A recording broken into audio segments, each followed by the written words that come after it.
Yeah, you're seeing snow in Minnesota on Christmas Day. This is what it looks like in the state of Minnesota on Christmas Day.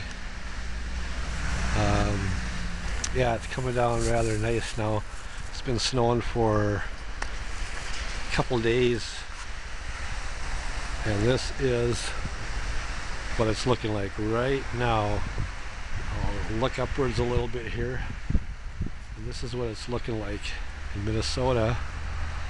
And we've had plenty of snow here in Minnesota, and it's looking great. It's fun.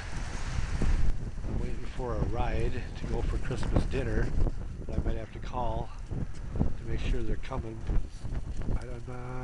I would guess they're coming still in this, but maybe they're having trouble getting out there in the country, so I'm gonna have to call.